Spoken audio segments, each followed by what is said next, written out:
human vision requires input from all sorts of different areas. We need psychologists who really understand not just the physiology of and the neuroscience of the brain, but really what happens in the perceiving mind. But on the other hand, we need engineers and computer science colleagues to implement the models that we develop about how the brain is processing complex information, such as objects or faces or whole people.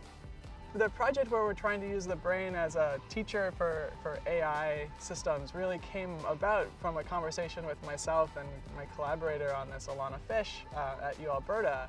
And we were sort of joking a little bit about like what would happen if you could actually upload expertise from a person directly into a machine. And that's been really fun, sort of chasing the sort of imagination towards actually making something work.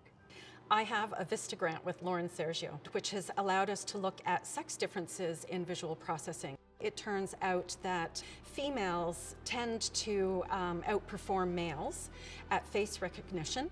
And so our goal is to look at these known structures in the brain that process faces and where mental rotation is performed to see if there are differences in brain activation that reflect the behavior that we've observed in the laboratory.